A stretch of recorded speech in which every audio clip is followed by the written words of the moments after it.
जी बच्चों अस्सलाम वालेकुम।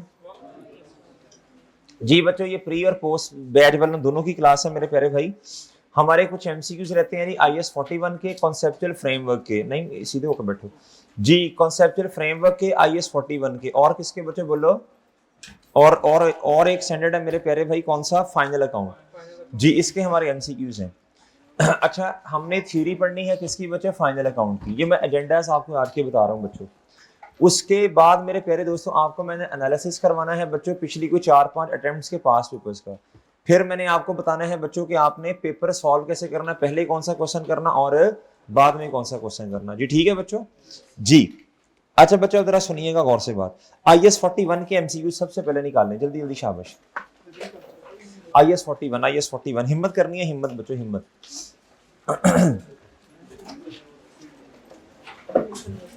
चलो भी चलो बच्चों बातें कम करो, जितनी बातें ज्यादा करेंगे उतना लेट होता जाएगा।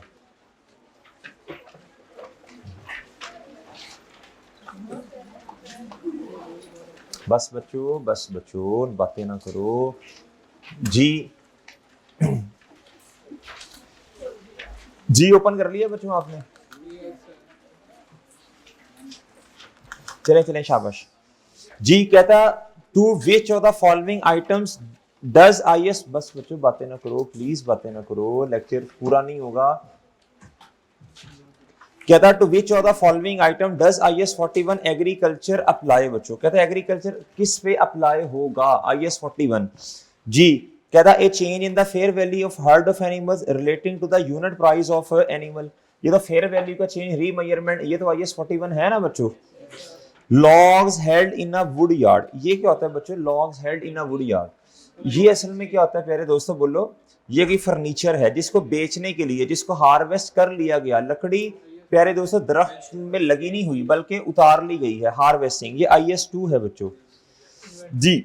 Farm land which is use for growing, ये बच्चों है, ये है ये वाला। कहता फार्म लैंड जिसको इस्तेमाल किया जा रहा है वेजिटेबल ग्रो करने के लिए। जी बताएं शाबाश, है बच्चों? ये जो मेरे प्यारे दोस्तों ये वाला जो आपको नजर आ रहा है फार्म लैंड, ये वाला कहता विच इज यूज, जिसको इस्तेमाल किया जाता है, ये फार्म लैंड जिसको इस्तेमाल किया जाता है ग्रोइंग वेजिटेबल्स, ये एग्रीकल्चर इस पे अप्लाई होगा बच्चों। एग्रीकल्चर इस पे अप्लाई होगा जो एग्रीकल्चर प्रोड्यूस है, जो क्या है प्यारे दोस्तों जी। फार्म लैंड या ये 16 है। The cost of developing a new type of crop seed which is resistant to tropical diseases, ये सीड्स वगैरह क्रॉप, ये वो बच्चों बताएं शाबाश, ये है या नहीं है? हैं ये the cost of developing a new type of crop seed जी, ये इंटेंजिबल है, क्या है?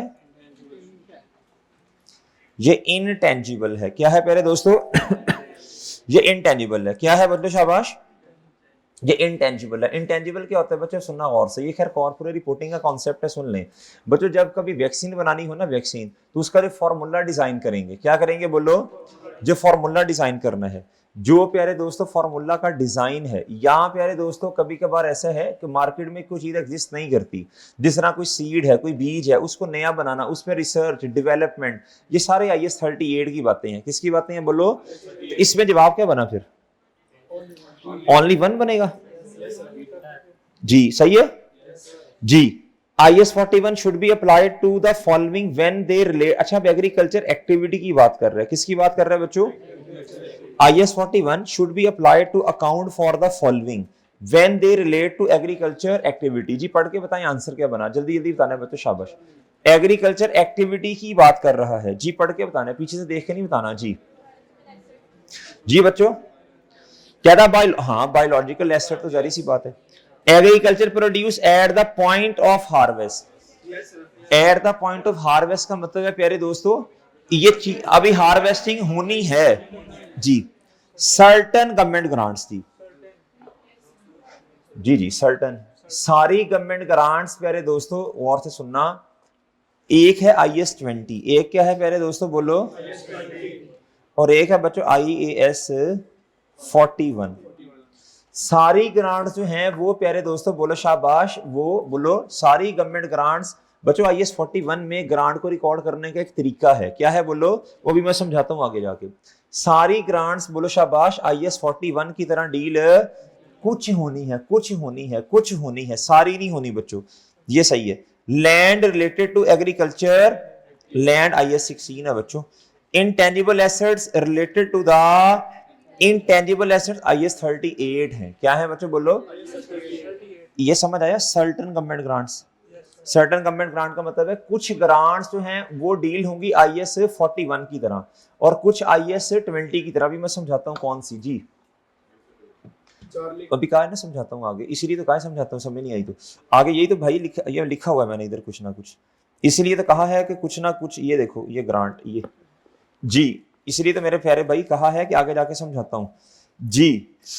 इधर आ जाए बच्चों, इधर आ जाए इधर जी। कहता रही तीसरी बात, IAS 41 applied to agriculture produce जी, बिफोर द हार्वेस्ट नहीं, at the point of harvest, after the harvest IAS 2 बनेगा, before during and after the नहीं, तो बीटा बनेगा बच्चों।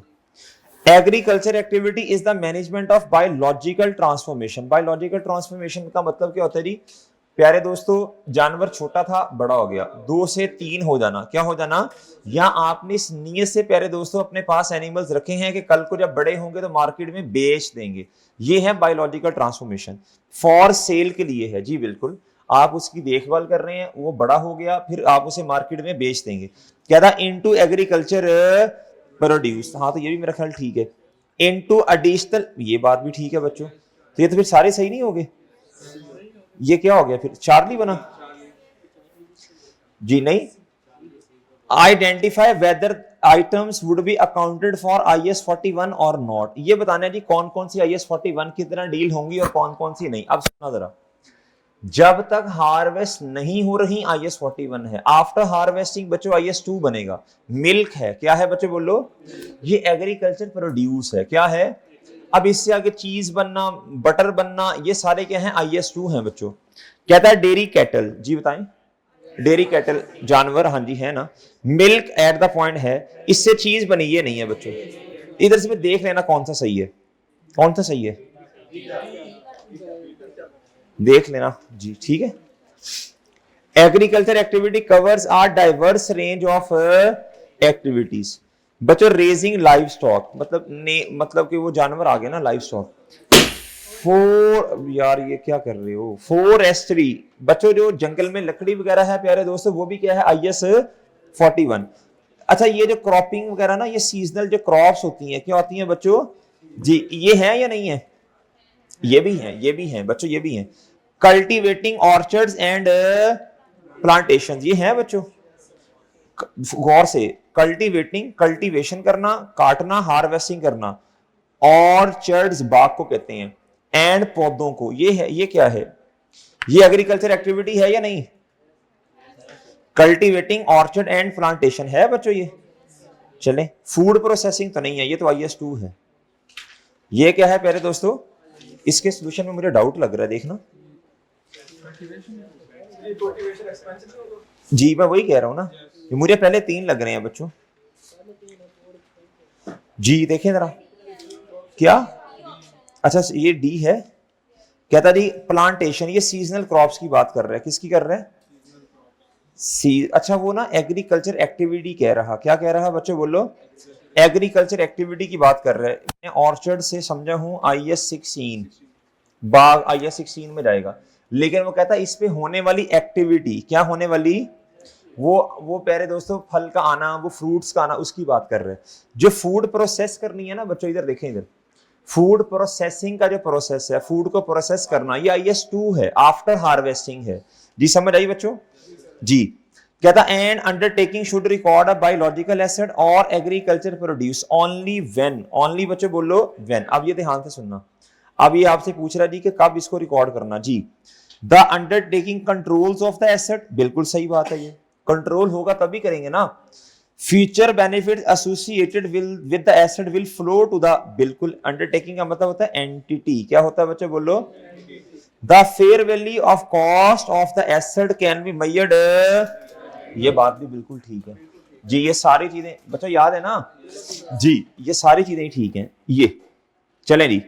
बच्चों क्वेश्चन नंबर 8 जी, क्या था, what is the accounting treatment for the cattle as at 31 December, कहता जी अकॉर्डिंग टू IS 41 एग्रीकल्चर। अब जरा गौर से सुनना बच्चों, कहता जी एक साल पुरानी, कहता जी हर्ड ऑफ कैटल यानी एक से ज्यादा पूरा जी, कहता on 1 January recognise in the financial statements at rupees कितना बच्चों बोलो 140 million. At 31st December, the fair value of 2-year-old herd of cattle is rupees कितना बच्चों बोलो 170 मिलियन। अब मेरे प्यारे भाई ये 30 मिलियन का इंक्रीज है, क्या है बोलो, क्या था, cost to sell are still estimated कितना बच्चों बोलो, देखें जी ओपनिंग कितना भाई बोलो, क्लोजिंग कितना है बच्चों बोलो 160 माइनस नहीं सॉरी 170 माइनस कितना आया बच्चों जी बच्चों ये 25, ये आ गया जी प्रॉफिट एंड लॉस, क्या आ गया बच्चों बोलो, ये प्रॉफिट एंड लॉस आ गया, क्या आ गया प्यारे दोस्तों बोलो जी, ठीक है बच्चों जी। तो कितना बना ये जरा बताएं, क्या था 165, ये आ गया टेकिंग एडवांटेज ऑफ 25 मिलियन, ये बीटा नहीं होगा जी, बीटा होगा बच्चों। नेक्स्ट जी, a conditional grant related to biological asset measure at its fair value less estimated cost to sell should be recorded as income। जी बताएं जी कब रिकॉर्ड करना है बच्चों, कंडीशनल ग्रांट कब रिकॉर्ड करना है, conditions when the grants becomes, ये standard के अल्फाज हैं, किसके अल्फाज हैं बच्चों तलहा जी, कहता है only when it is expected that grant, नहीं ये नहीं होगा बच्चों, ज्यादा बेहतर ये है जो स्टैंडर्ड के अल्फाज है। ओके भाई 10 जी जी क्या है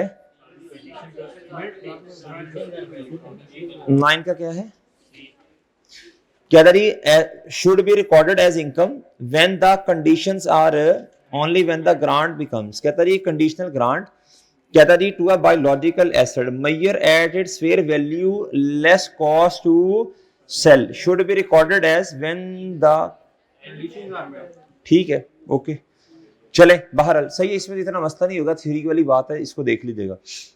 ए गेन और लॉस में arise on initial recognition of a biological asset, कहता गेन और लॉस कब कब रिकॉर्ड होगा, शुरू में इनिशियल, भाई तल्हा इधर देखो बात में ना लगाओ बच्चों को जी, शुरू खामोश जी, प्यारे दोस्तों शुरू में इनिशियल लॉस आएगा बच्चों जी, बच्चों शुरू में इनिशियल लॉस आएगा बच्चों। अच्छा बच्चों जब न्यू एनिमल आएंगे तब, जब न्यू आएगा एज अ रिजल्ट ऑफ, आएगा बच्चों आएगा ना। अच्छा बच्चों सुनना जरा गौर से जी, भाई हार्वेस्टिंग के वक्त भी आएगा, एग्रीकल्चर प्रोड्यूस जो है, और इसके अलावा बच्चों जब न्यू बॉर्न है वो भी आएगा, और बच्चों शुरू में भी आएगा, सही है नीचे, तो ये तीनों ही होंगे सही जी, सही है बच्चों।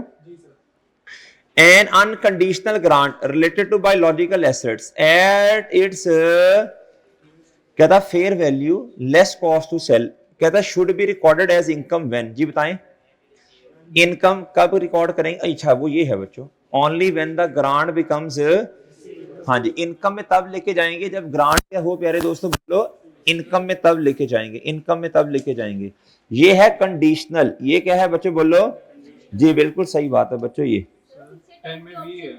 हेलो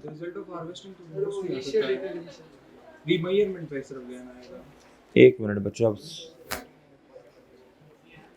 कह रहा है गेन और लॉस में अराइज ऑन इनिशियल रिकॉग्निशन, अच्छा इनिशियल रिकॉग्निशन है ना, ये नहीं होगा ना इसमें जी, तो क्या होगा 1 and 2 होगा, क्या होगा बच्चों जी।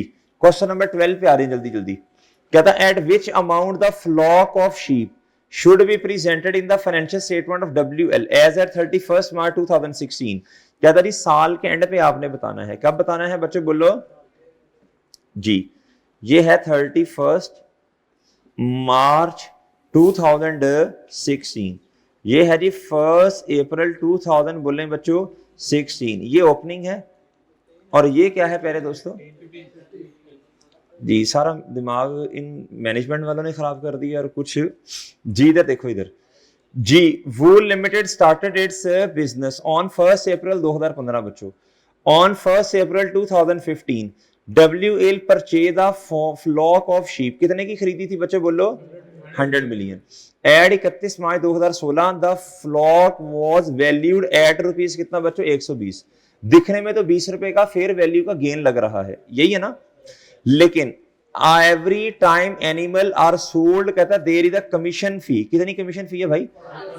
अच्छा जी, कमीशन की फी इतनी है, तो इसका मतलब है 120 मल्टीप्लाई बाय 95% करें, कितना आता है? 114। तो भाई ओपनिंग कितना था? 100। तो ये कितने का गेन आया? अच्छा जी, अभी रुकिएगा जरा। कहता आगे, कहता जी आगे कहता no further sheep were purchase, ठीक है जी। During the year the wool sheared, कहता ये वूल जो है, वूल वूल, कहता जी फेयर वैल्यू इसकी कॉस्ट टू सेल कितनी थी बच्चों? जब वूल शेयर बच्चों at the point of harvest क्या था? एग्रीकल्चर प्रोड्यूस डेबिट, और फेयर वैल्यू बच्चों बोलो less cost to sell credit बच्चों, साथ ही इन्वेंट्री में ले गए। लेकिन बहरहाल, लेकिन प्यारे दोस्तों ये 8 का गेन तो आया ना बच्चों। बताएं आप इसको किस पे प्रेजेंट करें? At which amount the flock of sheet would be presented in the statement of in financial statement. जी, फाइनेंशियल स्टेटमेंट में 114 की नहीं आएगी, 114 से आएगा ना। हाँ, अगर गेन पूछा होता तो फिर 8 ऐड कर देते। डन, डन है बच्चों। अगर गेन पूछा होता तो प्यारे दोस्तों 14 का ये वाला गेन है जो प्रॉफिट एंड लॉस में आएगा, और 8 का एग्रीकल्चर प्रोड्यूस की वजह से। लेकिन अभी फिलहाल बताएं कितना आ रहा है? ये इतना नहीं होगा जी। कहता जी स्टार्टर डेट से इतना, कहता W purchase the flock of sheep for rupees इतना, कहता जी W L purchase flock of sheep इतना, एड 31 मार्च जी। 1 मिनट, कहता जी वैल्यूड इतना, करके देखें जरा कितना आ रहा है? 95%। कितना? 95 आ रहा है। अच्छा वो तो कर लोगे, लेकिन मेरा ख्याल क्लोजिंग पे तो इतना ही आएगा ना, क्लोजिंग पे तो 114 ही आएगा ना जी। उसने गेन नहीं पूछा, गेन पूछा होता तो फिर इसको भी कर लेते हैं हम, ठीक है। 100 ये जी, ठीक है। अच्छा बहरहाल 31 मार्च की करेंगे ना दोस्त, कब करेंगे? साल के एंड जी। कहता कैलकुलेट द टोटल इनकम, बस बच्चों कहता कैलकुलेट द टोटल इनकम, कहता जी फॉर द ईयर एंडेड 31 मार्च। तो ये मेरा ख्याल सेम क्वेश्चन नहीं है, ये 13 क्या? ये क्वेश्चन नहीं, ये क्वेश्चन सेम है। तो मैं वही कह रहा हूं ना भाई, वही कह रहा हूं ना। Calculate the total income in respect profits agriculture activity for the year ended 31 March 2016। ये ओपनिंग है बच्चों, और ये क्या है? क्लोजिंग। कहता जी on 1 April 2015 WL purchase a flock of sheep, कितने की प्यारे दोस्तों बोलो? इतने का खरीदा है, इतने का बोलो शाबाश, खरीदा। जब खरीदा है तो शुरू में हम किस पर रिकॉर्ड करते हैं? Fair value less cost to sell. At 31 March इतना, कहता इतने पे वैल्यू कर रहे हैं, तो बच्चों इन दोनों का डिफरेंस लो जरा जी। शाबाश शाबाश, जल्दी। फिर 8 इसमें ऐड भी करना जी। 19 और प्लस 27। लेकिन मेरा ख्याल है उन्होंने शायद ये डिफरेंस नहीं लिया हुआ ओपनिंग वाला, क्या लिया हुआ है? 22 है ना। उन्होंने शुरू में वही purchase the flock of sheep, कहता शुरू में हमने क्या किया? इतने का खरीदा। जब हम खरीदते हैं तो इधर देखो बच्चों, हम एंट्री करते हैं biological asset debit fair value less cost to sell बच्चों। फिर बच्चों कैश क्रेडिट करते हैं, और इनिशियल प्यारे दोस्तों हमारे पास क्या आ जाता है? रिकॉग्निशन पे लॉस आता है। क्या आता है बच्चों बोलो? खरीदा कितने का बोल रहे हैं? 100 मिलियन का।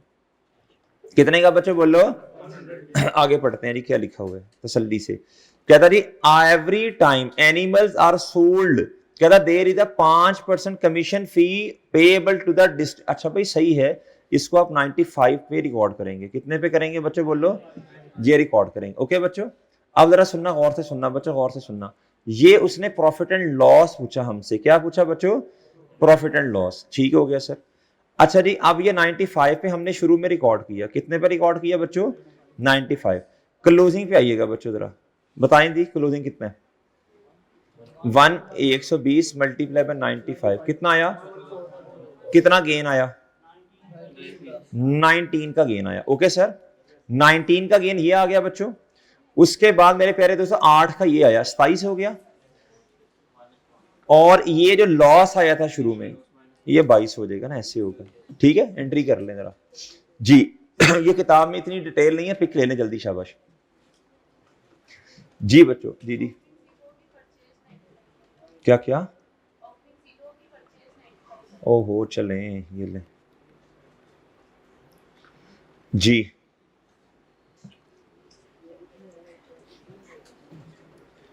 जल्दी जल्दी जल्दी हिम्मत करो बच्चों।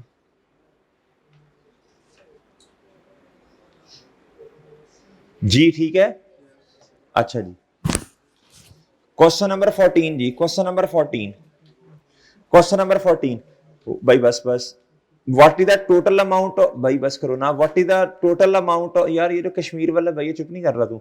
What is the total amount of non current asset to be presented in the statement of financial position बच्चों जी।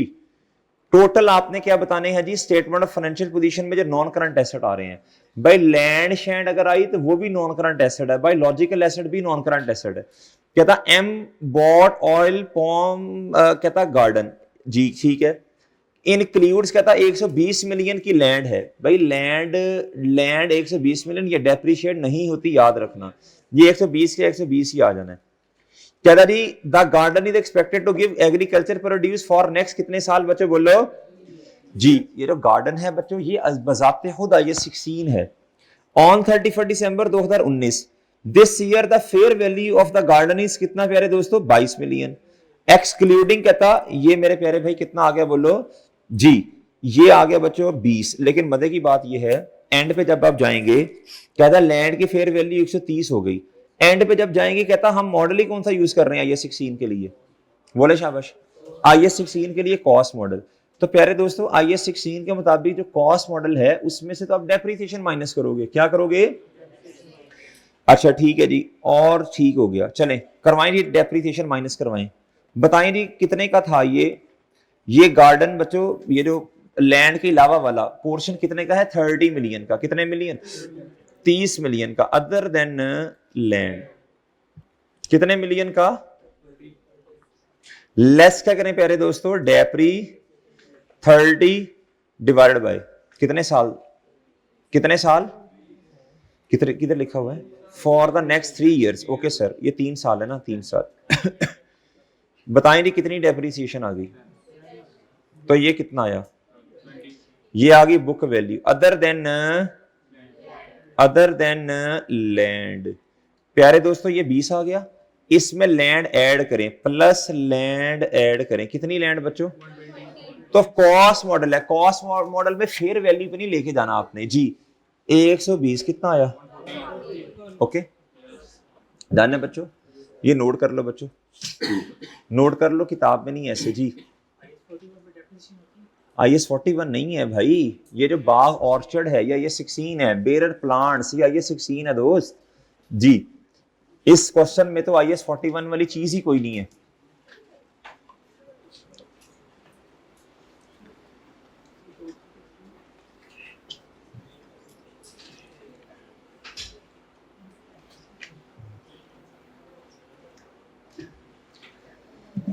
जी बच्चों, बच्चों ठीक है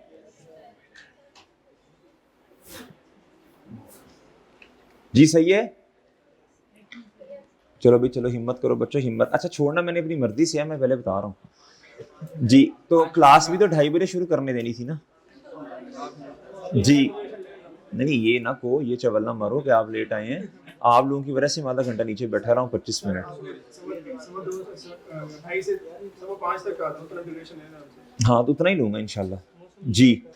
अच्छा बच्चों कहता जी cow limited owned cattle recorded in the financial statement कहता 10.5 million on 1st Jan 2014 add कहता 31 दिसंबर 14 the cattle have a fair value कितनी प्यारे दोस्तों बोलो, if CL sold the cattle अगर हम इसको बेच दें कहता कमीशन कितना पे करना पड़ेगा, यार ये तो आसान है ना। What is the gain to be recognised in the profit and loss 31 दिसंबर पे जी बताएं जी, fair value less cost of sale बतानी है जी बच्चों। कहता जी cow limited owned cattle recorded कितने पे है बच्चों 10.5। भाई जब लव्स लिखा है ना रिकॉर्डेड का, लव्स क्या लिखा है बोलो, रिकॉर्डेड का मतलब है ऑलरेडी IAS 41 के मुताबिक कॉस्ट टू सेल माइनस हो चुकी है 10.5। अब कर लो कि ये क्लोजिंग में आएगा 13 मल्टीप्लाई बाय 19.8%। तो ये करो जरा कंपैरिजन, चलो कर ही लो जल्दी शाबाश बताएं। 12 पॉइंट कितना आता है, सही है जी चलो अभी चलो शाबाश, हिम्मत करते जाना जी। ए हर्ड ऑफ 50 मतलब 50 कितने बच्चों 3 ईयर ओल्ड एनिमल्स कहता हेल्ड ऑन 1 Jan 2013। अच्छा अब ये ना साल के शुरू में है, कहता जी आधा साल गुजरा, कितने साल गुजरे, हमने कहता परचेज की, कहता जी बोले शाबाश 3.5 ईयर ओल्ड एनिमल्स, कहता ₹4 कितना बच्चों बोलो 40,000, कितने के प्यारे दोस्तों बोलो 40,000 के। द फेयर वैल्यू एस्टिमेटेड कहता पॉइंट ऑफ सेल, कहता था fair value less estimated point of sale cost, ये भाई fair value less cost to sell दी है बच्चों, उन्होंने क्या दी है बोलो शाबाश। अब जरा ध्यान से सुनना, ओपनिंग में मेरे प्यारे भाई आ रहे थे कितने बोलो 50, मल्टीप्लाई बाय करें जरा 32,000, ओके सर। फिर उसके बाद आ गई थी परचेजेस, क्या आ गई मेरे प्यारे भाई, जरा ध्यान से, ये आ गई बच्चों कितनी परचेजेस ओल्ड इतना 10 मल्टीप्लाई बाय जी, इसमें से cost to sell already minus हो चुकी है, क्लोजिंग। अब ये वाले 1 साल के बाद 1 साल के हो गए और ये वाले भी 1 साल के आधे साल के बाद, ये पहले 3.5 साल के है ना, तो ये हो गए बच्चों, ये भी 4 साल के हो गए दोनों भाई। अब टोटल कितने बने 60 मल्टीप्लाई बाय बोले शाबाश, यार कर लोगे डिफरेंस ले लोगे, ये डिफरेंस आ जाएगा फेयर वैल्यू ले लोगे, सही, ये तो आसान है। IS 41 is applied to agriculture produce at the point. अब आगे हैं पास पेपर के क्वेश्चंस, क्या आगे हैं बच्चों, अगर आप देखेंगे तो इसीलिए मैं आप लोगों को जोर दे रहा हूं एमसीक्यूज कर लो, एमसीक्यूज कर लो। ये देखें इसी तरह के क्वेश्चन पेपर में क्या होते हैं बच्चों, रिपीट होते हैं। ये पहले आया हुआ है ना, as it is ditto copy, उसने कॉपी पेस्ट कर दिया इधर। क्या था बताएं जी, एट द पॉइंट ऑफ आई कैप ने अपनी किताब से उठाए और एज इट इज क्या कर दिए बच्चों, कॉपी पेस्ट जी। भाई टॉर्च ऑन कर लो, शाबाश शाबाश, कोई बात नहीं, जल्दी जल्दी ऑन करें जी। जी कहता फजल लिमिटेड, भाई बस करो ना फिर टाइम, अच्छा मुझे कोई मसला नहीं है, मैं सुकून से बैठा हूं, मुझे आप बोलते रहो, जब आप चुप होंगे फिर मैं पढ़ाऊंगा, फिर मुझे नहीं कहना सर 8 बज गए हैं 7 बज गए हैं। मैंने आपको टारगेट बता दिया और बड़ा कैलकुलेटेड टारगेट बताया, जो मैंने टाइम आपको बताया ना इतना ही लगना है जी, इतना ही लगेगा, इससे ज्यादा नहीं इंशाल्लाह होगा अगर इंसानों की तरह बैठोगे जी। Fazal limited on the herd of cow related to प्यारे दोस्तों बोलो on 1 Jan 2019 at 31 December 2019 these cows have a fair value of कितनी प्यारे दोस्तों बोलो। अब ध्यान से सुनना भाई, ये 50 मिलियन फेयर वैल्यू है, क्या है, तो वो आपको कमीशन वगैरह माइनस करना पड़ेगा ना। 4% would be payable upon less cost to sell. What is the correct accounting the cows जी बच्चों बताएं जी जल्दी शाबाश। 50 मल्टीप्लाई बाय पहले तो 96 करो ना, इसका मतलब है ये दोनों तो फड़क गए, ये दोनों तो गए। अब ये आता कितना इधर बताना, और ओपनिंग ये मैंने आपको पहले कहा रिकॉर्डेड का लफ्ज है, किसका लफ्ज है, तो रिकॉर्डेड में अजम्पशन ये है कि उन्होंने already fair value less cost to sell पे ही रिकॉर्ड किया होगा। अगर आप चेक करें तो एमसीक्यूज, अगर आप चेक करें तो एमसीक्यूज हर वो बच्चा सॉल्व कर लेगा जिसके कॉन्सेप्ट ठीक हैं, क्या हैं, जिसने कोई रीजनेबल प्रैक्टिस की है। देखो ये मुश्किल नहीं है, पास पेपर के क्वेश्चन मुश्किल, एमसीक्यूज मुश्किल, हाँ किताब वाले मुश्किल हैं, क्या है वो टेक्निकल है। ये बताओ 3 में से बताओ, 4 में से बताओ जी। आईएस ये चार्ली, ये देख लेना मुझे जी, नहीं नहीं नहीं नहीं नहीं नहीं नहीं देखा गलती होने लगी। अच्छा मैं अब जल्दी जल्दी में हूं, आप थोड़ा ध्यान रख लें जरा। IS 41 applies to change in fair value of, यार देखो ये रिपीट हुआ या नहीं हुआ, ये रिपीट हुआ पास पेपर का question. Change in fair value of herd of, बिल्कुल IS 41 ये फेयर वैल्यू रीमेजरमेंट होगी बच्चों। लॉग ये मैंने आपको पहले, यार ये मैंने करवा दिया होगा ना, ये देख लेना। ये इंटेंजिबल है, लेकिन एक काम किया एग्जामिनर ने, उसने कहा ये जो 18-20 लाख रुपया मुझे मिलता है, कहता ये कॉपी पेस्टिंग का नहीं मिलता, उसने कहा एक ऑप्शन में चेंज कर देता हूं जी। Cost of making irrigation system having life of more than, अब ये इरिगेशन सिस्टम क्या होता है, निकासी का निजाम, सही है। वो जो किसान हजरात हैं उन्हें पता होगा, वो नाला बना दिया, वो ये इस तरह की बातें। जी, ये नॉन करंट एसेट है, ये 16 है बच्चों, ये बनेगा। बच्चों क्वेश्चन नंबर 20, बच्चों चुप चुप चुप, कहता जी ये ये गवर्नमेंट ग्रांट के लिए बात कर रहे हैं, रिलेटेड टू, अब गौर से सुनना बच्चों, अब थोड़ा सा मुझे समझाना पड़ेगा आपको, इधर आए। एक गवर्नमेंट ग्रांट है जो कि बच्चों नॉन करंट एसेट्स के लिए है, सही है बच्चों, पास है, इस तरह की बातें। एक गवर्नमेंट ग्रांट है जो प्योरली IAS 41 के लिए है, किसके लिए है, अब गौर से सुनना पड़ेगा। IAS 20 में जो गवर्नमेंट ग्रांट आती है ना बच्चों, IAS 41 उस पर लिखा हुआ है, IAS 20 के अंदर लिखा हुआ है, एग्रीकल्चर वाली एक्टिविटीज के लिए जो गवर्नमेंट ग्रांट आती है वो IAS 41 की तरह डील करो। किसकी तरह डील करो, बात समझो।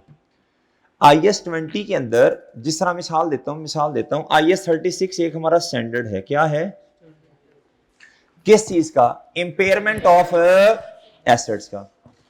इसके अंदर क्लियरली एक बात लिखी है, क्या था जी, जिस तरह मिसाल के तौर पे IAS 2 है, क्या है, इस पे भी तो इन्वेंट्री इंपेयर होती है ना, इन्वेंट्री इंपेयर होती है ना, इन्वेंट्री इंपेयर होती है बच्चों। कहता लेकिन इसको आपने IAS 36 की तरह डील, कहता IAS 36 में तरीका है, book value versus recoverable amount. Recoverable amount is higher of fair value less cost to sell and बच्चों बोलो वैल्यू इन यूज। कहता लेकिन, गौर से सुनना बच्चों, कहता लेकिन IAS 2 में तो ये क्राइटेरिया ही नहीं है। कहता हमने देखना है stock should be recorded at lower of cost and, इसी तरह जो गवर्नमेंट ग्रांट है उसके लिए अपना स्टैंडर्ड है IAS 20। कहता लेकिन जो ग्रांट आएगी ना IAS 41 से रिलेटेड, किससे related, living animal and living plants के लिए, कहता उसको नॉर्मली आपने किस तरह डील करना है, बोलो IAS 41 की तरह ही डील करना है। क्या मेरी बात समझे, अब सुनना, जो तो है ना IAS 41 वाली ग्रांट, जो कि पिछले साल आपने कोई काम किया, फार्मर्स ने काम किया, गवर्नमेंट को बड़ा अच्छा लगा, बड़ा अच्छा काम था, गवर्नमेंट ने कह दिया जी इनको हम क्या देंगे, ग्रांट देंगे, क्या देंगे बोलो, ये तो पास एक्सपेंस है ना, इसको बिल्कुल IAS 20 की तरह डील कर लो, फौरन कहां ले जाओ, प्रॉफिट एंड लॉस में। ये IAS 41 के लिए ग्रांट है, लेकिन इसको डील हमने करना है IAS 20 के मुताबिक ही। किसके मुताबिक बोलो, एक बात। दूसरी बात, कहता IAS 20 वाली ग्रांट, कहता सिस्टमैटिकली रिकॉर्ड करते हैं ओवर द, ये फीचर की बात हो रही है, फीचर एक्सपेंस की, किसकी बच्चे बोलो, अब सुनना।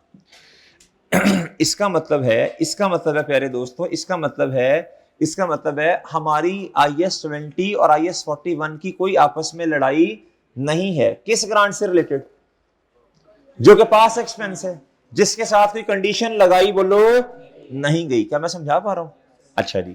कहता IAS 41 अनकंडीशनल ग्रांट, ये कंडीशनल थी ना ऊपर वाली, ये थी IAS 20 की कंडीशनल ग्रांट, जिस तरह वो नॉन करंट एसेट आया, एसेट की जो लाइफ है उस बेस पे जी, ये अनकंडीशनल है। कहता फौरन कहां ले जाओ, तो IAS 20 में भी तो यही करते हैं। इसका मतलब है IAS 20 और IAS 41 इन दोनों में आपस में कोई लड़ाई नहीं है। अगर बोलो, अगर अनकंडीशनल ग्रांट है जी, अगर कंडीशनल ग्रांट है, keep as liability, keep as, इधर IAS 41 में जो ग्रांट मिलेगी वो इसलिए नहीं मिलनी कि आपने कोई बिल्डिंग बनानी है, फैक्ट्री बनानी है, कोई एसेट्स को डेप्रिशिएट करना, ये वाला काम, इधर तो डेप्रिसिएशन आ जानी है ना, इसलिए लफ्ज क्या लिखा है बोलो, सिस्टमैटिकली। सही है बच्चों, वही बात समझे हैं। इधर तो इस तरह की चीज नहीं होगी ना, इधर जो एनिमल्स हैं उनसे बेनिफिट मिलेगा 4, 5, 6, 7 साल, ऐसे ही है, लेकिन उन पर डेप्रिसिएशन, तो मैं समझा पा रहा हूं, दोनों एसेट्स में फर्क समझ रहे हैं। इधर एसेट्स हैं एनिमल्स, खोते एनिमल्स नहीं, लेकिन वो नहीं होते बच्चों, उससे ना तो उससे बेनिफिट नहीं होता ना, उससे प्यारे दोस्तों आगे बोलो, वो उसने कोई मिल्क नहीं देना, कोई एग्रीकल्चर एक्टिविटी नहीं है।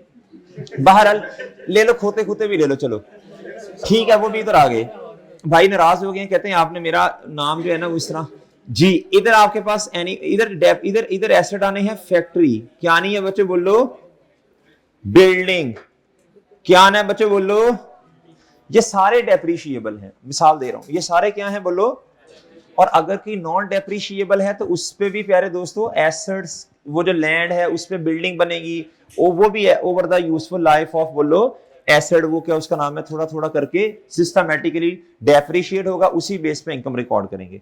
IAS 41 में इस तरह के एसेट्स बोलो नहीं है, इन पे डेप्रिसिएशन का कोई कॉन्सेप्ट नहीं है, बस साल के एंड पे फेयर वैल्यू को क्या करेंगे, रीमेजर करेंगे। इधर भी ऐसे एसेट्स हैं जिनकी लाइफ 1 साल से क्या है बच्चों, ज्यादा के अरसे में फैली हुई है। क्या मैं समझा पा रहा हूं? अब सुनना, IAS 41 कंडीशनल ग्रांट कहता है लायबिलिटी रखें until the specified condition is कहता देन रिकॉग्नाइज करें, एक ही दफा बोलो इनकम। अब सुनना क्या कहना चाह रहा हूं, कहता रही डेयरी फार्म बनाएं, क्या बनाएं, ओके सर बना लें। कहता और 5 साल ना 100 एनिमल्स अपने पास रखें, कितने 100 एनिमल्स। कहता जी ईयर 1 100 एनिमल्स आपके पास होने चाहिए, यानी ईयर 2 कहता करते करते 5 साल आपने ये काम करना है, एनिमल्स आपने कम नहीं होने देने। गवर्नमेंट को इसका क्या फायदा, गवर्नमेंट को फायदा ना बच्चों, लोगों के पास नेचुरल चीजें पहुंचेंगी, गवर्नमेंट को फायदा ही है ना, दूध शूद। अच्छा अब सुनना अगली बात, कहता लेकिन इसने, अब सुनना बच्चों सुनना, अब ये जो डेयरी फार्म की बिल्डिंग है ये तो IAS 16 है, हम डेयरी फार्म की बिल्डिंग पे गुफ्तगू नहीं कर रहे। हमें गवर्नमेंट ने कहा था कि आपने इन एनिमल्स पे खर्चा करना है, हमने एनिमल्स खरीद लिए, बायोलॉजिकल एसेट डेबिट और बच्चों कैश क्रेडिट और सारी वही बातें। अब इस क्या इसने डेप्रिशिएट होना है, मैं बिल्डिंग की बात नहीं कर रहा, बिल्डिंग की तरफ नहीं जाना, वो बिल्डिंग की तरफ नहीं जाना जी बच्चों। प्यारे दोस्तों एनिमल्स की बात करनी है क्या ये सिस्टमैटिकली थोड़ा थोड़ा करके इनकम में जाएंगे, नहीं जाएंगे। क्या करें, जब तक 5 साल की शर्तें इकट्ठी पूरी नहीं हो जाती तब तक आप इनकम में 1 रुपया भी लेकर जा नहीं सकते। क्या मेरी बात समझ आई? दोबारा फिर एक दफा सुन लो, दोबारा फिर सुन लो, दोबारा फिर सुन लो, दोबारा फिर सुन लो, दोबारा फिर सुन लो बच्चों जी। प्यारे भाई IAS 20 में कंडीशनल ग्रांट है, क्या है बोलो, प्लांट ले लो, मशीन आ गई, बिल्डिंग है, फलां है, उसने डेप्रिशिएट होना ना, मैचिंग कॉन्सेप्ट फॉलो करके उधर ले जाओ बच्चों, वो क्या खुद कहता है मैचिंग कॉन्सेप्ट फॉलो करो। इधर मेरे प्यारे दोस्तों बिल्डिंग की बात नहीं करनी, वो तो IAS 16 है, इधर एसेट कौन सा है, जानवर लेने, एनिमल्स लेने, सही है बच्चों। प्यारे भाई 5 साल वो हमारे पास है, कितने साल हमारे पास है प्यारे दोस्तों, 5 साल। कहता अपने पास 5 साल आपने ना एक्टिविटी परफॉर्म करनी है, काम करना है। इस एक्टिविटी को कहते हैं, इनकी देखभाल करने को एग्रीकल्चर एक्टिविटी, क्या कहते हैं बोलो। सर आप कह रहे हैं कि इसको 5 साल वेट करो जब तक आप ये एनिमल्स नहीं रख लेते, तो सर तब तक हम इसको क्या करें, लायबिलिटी बनाई रखें, बिल्कुल लायबिलिटी बना के रखें। एंट्री करेंगे कैश, बोलो शाबाश, डेबिट, कैश क्या बच्चों, मिसाल के तौर पे डेबिट, डेफर्ड ग्रांट, ये कब की बात है बच्चों, मिसाल दे रहा हूं 2021, और जब 5 साल पूरे हो गए मिसाल के तौर पे 2026 में क्या करें फिर। बच्चे अभी तेरे क्वेश्चन पूछते हैं, मतलब माइंड में आएगा ग्रांट इनकम, बच्चे कहते सर वायलेशन होगी, मैं कहता हूं किस चीज की, कहते हैं सर वायलेशन हुई मैचिंग कॉन्सेप्ट की। दलील सुनो बच्चों, प्यारे भाई ये जो एनिमल्स हैं ये कोई थैया करने वाले एनिमल्स तो नहीं है ना, इन्होंने माशाल्लाह बच्चे भी देने हैं, इन्होंने मेरे प्यारे दोस्तों एग्रीकल्चर प्रोड्यूस भी आनी है, तो एग्रीकल्चर प्रोड्यूस मार्केट में बेचनी भी है। जितना जितना ये जो कैपिटल एक्सपेंस किया इसके बदले में जो ग्रांट आई ये आपने एक ही वक्त लेके जानी है बोलो इनकम में। लेकिन सर जो हम इस पे खर्चा कर रहे हैं फीडिंग का, वो उनकी देखभाल करने का, भाई उससे बेनिफिट भी तो हो रहा है ना आपको, वो रेवेन्यू एक्सपेंस है, साथ साथ आपको रेवेन्यू इनकम भी तो आ रही है ना। एग्रीकल्चर प्रोड्यूस है, वो दूध देंगे, मार्केट में बेचेंगे, बटर बनेगा, चीज बनेगी, और चीज बनेगी, मजीद चीजें बनेंगी। तो मेरी डेयरी भाई बात समझ आई है? तो भाई समझा पा रहा हूं मैचिंग कॉन्सेप्ट की इधर कोई वायलेशन, इधर हमारे पास कोई ऐसी चीज नहीं है कि सिस्टमैटिकली थोड़ा थोड़ा करके इसे इनकम में लेके जाएं।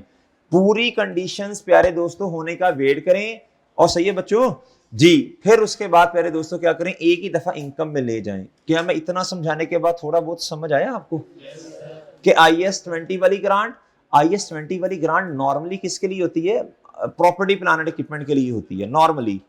ये बच्चों एनिमल्स के लिए है। किसके लिए है बोलो? मैं समझा पा रहा हूं? अब इसकी ना आपने लेनी है पिक, इसकी पिक लेनी है। ये सिर्फ IS 41 के लिए है। हमेशा जनरल रूल ये है जैसे जैसे बेनिफिट लोगे, लेकिन इधर आप इधर देखो ना, इधर बेनिफिट, आप जो बेनिफिट ले रहे हो इसे इनकम में लेके जा तो रहे हो? जी नहीं, एट अ टाइम। बस इसको याद कर लो। ये बात MCQs में 1 नंबर की पूछी जा सकती है। ये भाई सुन लो जट साहेब, चुप। ये बात 1 नंबर की, बोलो शाबाश, MCQs में पूछी जा सकती है। हमने एक नंबर के लिए इंशाल्लाह फाइट करनी है, एक नंबर की फाइट करनी है। सही है? सही है बच्चों जी। लो बच्चों, ताकि मुझे भी परेशानी ना हो और आप भी इंशाल्लाह परेशान ना हो कि यार मजीद थोड़ी हिम्मत कर लेते तो। जी जी मेरे भाई, बात समझ आ गई? इधर आ जाए, पढ़ो भाई इधर। कहता which two of the following are सही रिलेटेड टू, भाई चुप चुप, रिलेटेड टू बायोलॉजिकल। आपने चीज नोट की इधर, जितनी भी गवर्नमेंट ग्रांट आ रही है वो क्या कह रहा है? कहता related to biological asset measured at. इसका मतलब है इधर जो ग्रांट आती है वो खुद कह रहा है कि ये तो इसका तरीका ही डिफरेंट है। IS 41 fair value less cost to sell. समझ आई बच्चों? एक दफा पास पे अभी आ जाएगा, बल्कि ये नीचे आ रहा है। कहता an unconditional grant is recognise in profit and loss. कहता when and only when the grant becomes, बिल्कुल 100%, ये तो सादा बात है। Unconditional grant is recognise in profit and loss. कहता जब नहीं, अनकंडीशनल ऐसे तो नहीं होगा। IS 41 में जब सारी शर्तें पूरी हो जाएंगी तब लेके जाएंगे ना इनकम में। एक कंडीशनल ग्रांट कहता रिकॉर्ड करेंगे व्हेन द कंडीशन कहता जी एक कंडीशनल ग्रांट इज रिकॉर्ड, कहता जी when the condition attaching to them are, ये तो सही बात कर रहा है बच्चों। एक conditional grant is recognise in profit and loss when the grant is, नहीं बच्चों, जब ग्रांट रिसीव होगी तब नहीं लेके जा सकते। ओके बच्चों, पढ़ लो, दोबारा पढ़ लो एक दफा। अनकंडीशनल ले जाएंगे बच्चों ऑन व्हेन, कहता जी जब ये क्या हो गया, वादा कर लिया ना गवर्नमेंट ने जी। और पहले दोस्तों ये क्या है कंडीशनल? क्या ऊपर MCQs भी आया था, उसने दोनों को इकट्ठा करके 2 मार्क्स का क्वेश्चन बना लिया। कंडीशनल तब होगा जब कंडीशंस पूरी हो गई। और प्यारे दोस्तों अनकंडीशनल तब होगा, बोलो शाबाश, जब रिसीवेबल का वादा कर लिया। ये बात याद रहेगी, ये हमने ऊपर गलत भी किया था MCQ, याद है ना? कंडीशनल तब किताबों में रिकॉर्ड करेंगे जब सारी condition attach to the grant are met. Government grants, अब मेरी बात सुनना बच्चों, गवर्नमेंट ग्रांट्स भी सुनना, रिलेटेड टू बेरर प्लांट्स, या ये 16 है, आर अकाउंटेड फॉर अंडर, जी बताएं जी, IS जी बच्चों।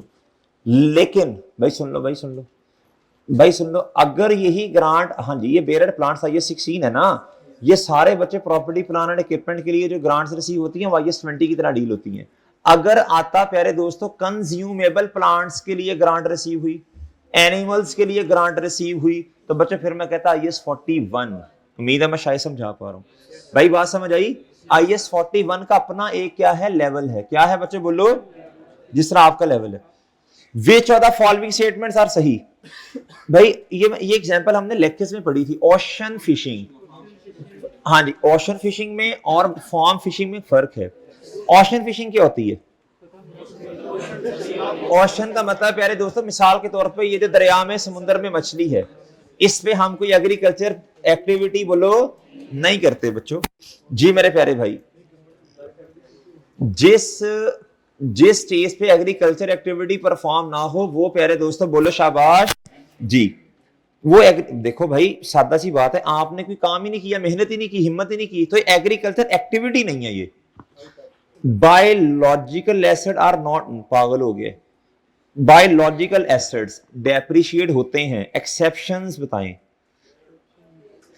सारे पौधे, सारे प्लांट, सारे जानवर, डंगर शंगर, ये सारे क्या है मेरे प्यारे दोस्तों? Biological acid. एक्सेप्शन ये है बेरर प्लांट। क्या? ये पौधों में से, और डॉग्स या एनिमल्स फॉर सिक्योरिटी पर्पसेस। अब ये बायोलॉजिकल एसेट्स ये भी हैं, बायोलॉजिकल एसेट्स ये भी हैं, लेकिन प्यारे दोस्तों ये कहां जा रहे होंगे बोलो, IS 16 में। और IS 16 में जाने वाली चीजें animals, animals for security purpose. Okay sir, जी बिल्कुल करेंगे। जी जी, मैंने एग्जाम्पल में बताया था, डॉग जो है ना उसकी लाइफ, किसी डॉक्टर को बताना, उसे कहना इसकी लाइफ बता दो। चलो बहरहाल करना ऐसे ही है, मैं कहता कि डंगर हूं, डंगरों का डॉक्टर हूं। जी प्यारे दोस्तों, बोथ आर, भाई कह रहे हैं कि सर देखें ये एनिमल्स की लाइफ तो हमें डॉग शॉक की नहीं पता होगी। भाई इधर देखो, मेरी बात सुनो जी, इधर देखो, इधर देखो, सबको पता होती है, आपको नहीं पता, आप अकाउंटेंट हैं, आपको तो और भी बहुत सारी चीजें नहीं पता, आहिस्ता आहिस्ता चल जाएंगी वो भी। इसी तरह जब इस फील्ड का तुम्हें एक्सपीरियंस होगा ना, क्या उसका नाम है जी, तो जो इस फील्ड के एक्सपर्ट्स हैं, क्या है बोलो, अकाउंटेंट का काम नहीं होता कि वो बिल्डिंग्स की लाइफ बताए, किस बिल्डिंग की लाइफ कितनी है। ये प्यारे दोस्तों किनका काम होता है, टेक्निकल लोगों का। मेरी बात समझ रहे हैं जी, ये बड़ी बड़ी जो बिल्डिंग्स प्लाजास बनते हैं, हमारा काम है इनकी काउंटिंग करना, समझ रहे हो। नहीं मेरे से ऐसे सवाल मत पूछो जिन पर टाइम लगे बिला वजह। which of the following is not required to be measured at fair value less cost to sell? if fair value is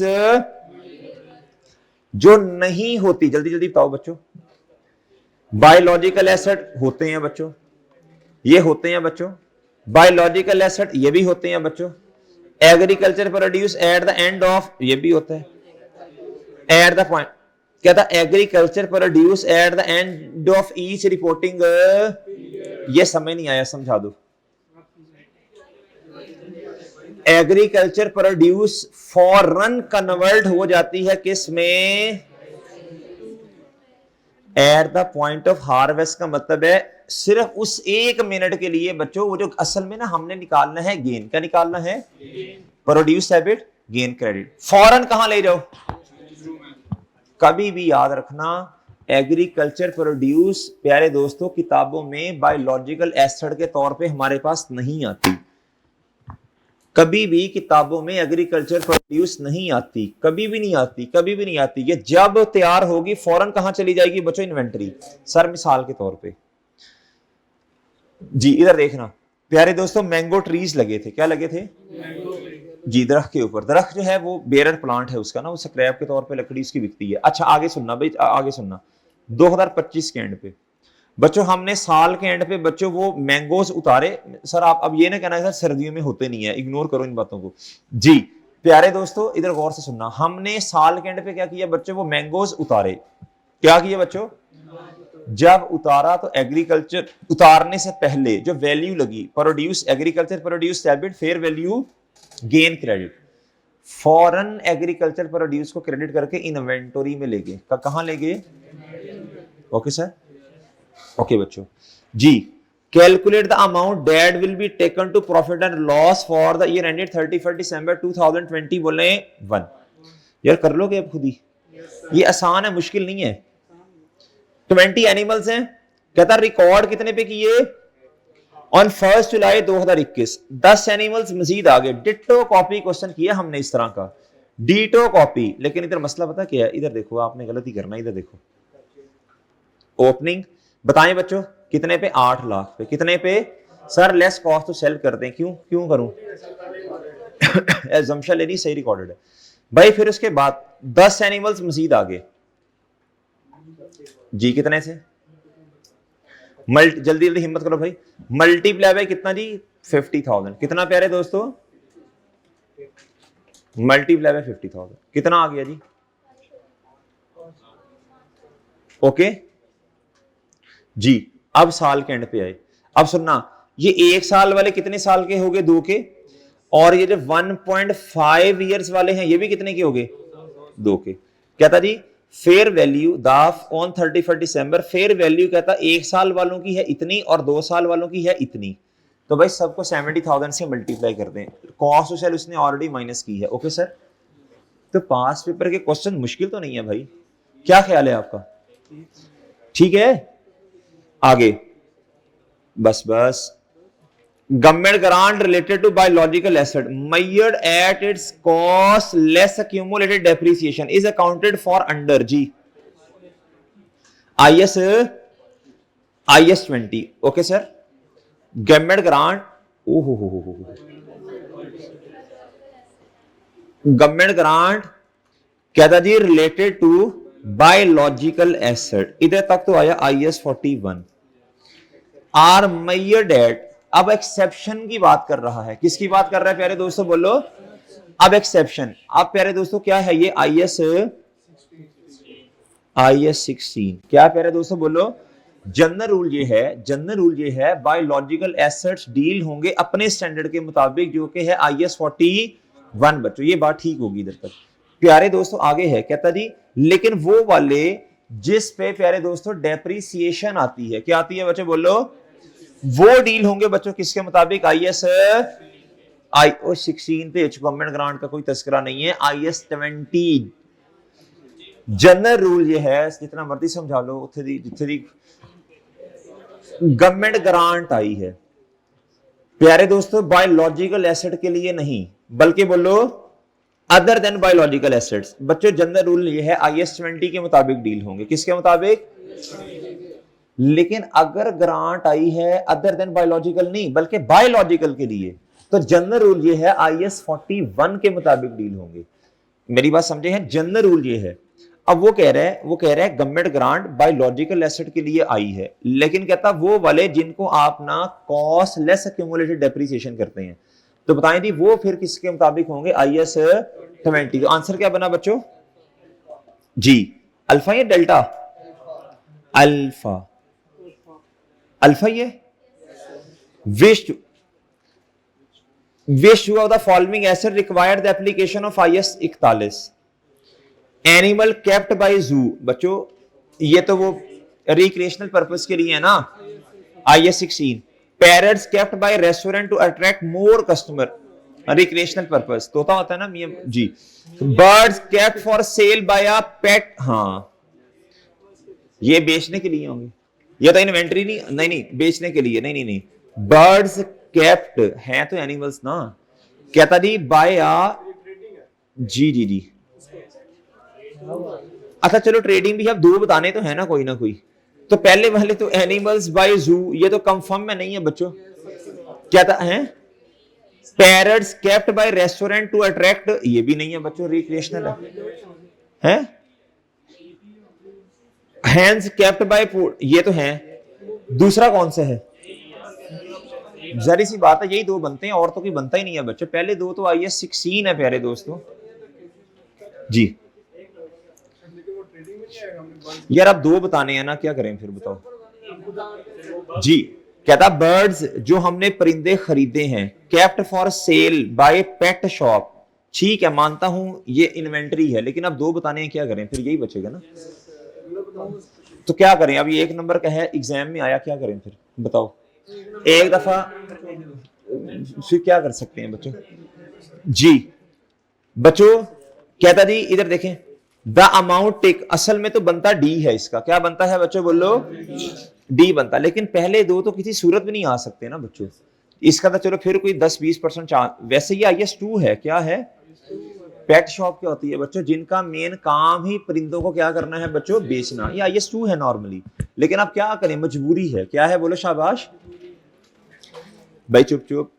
the amount of, कहता जी amount taken to BL statement of profit and loss upon repayment of government grant, ये सुनना बच्चों, गौर से सुनना, ये गलत करेंगे आप।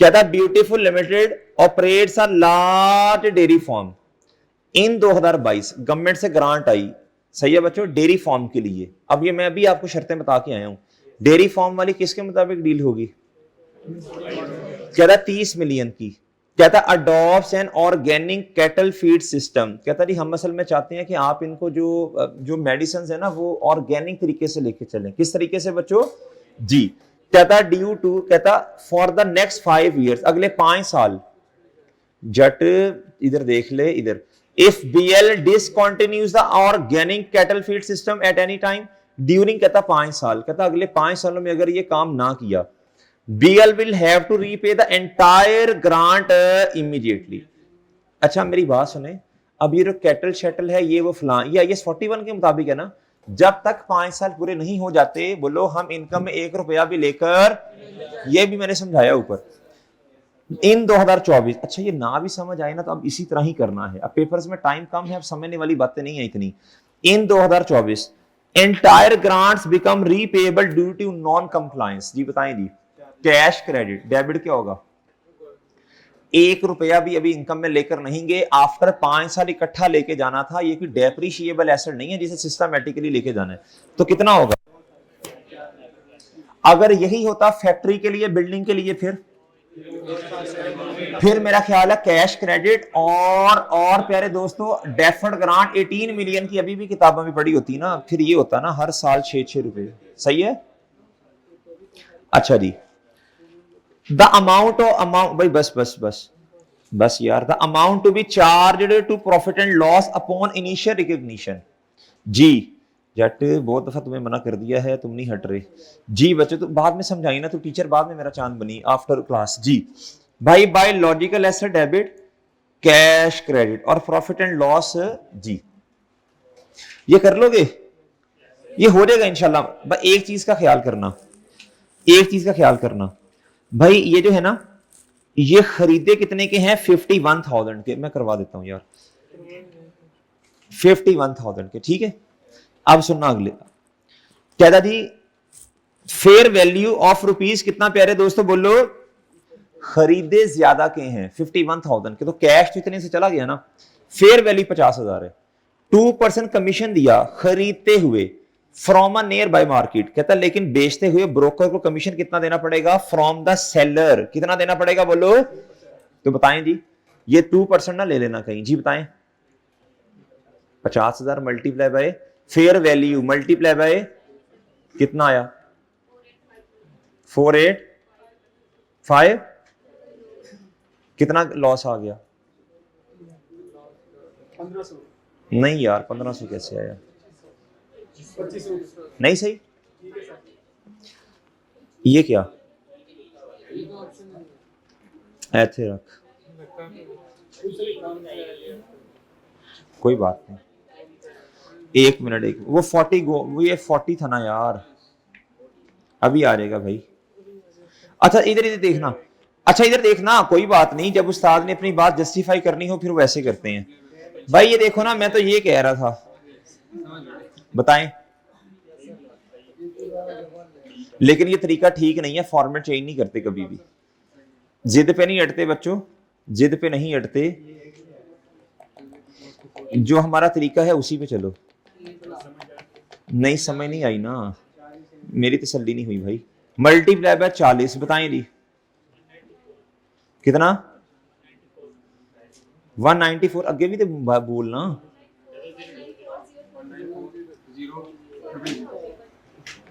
जी कैश कितना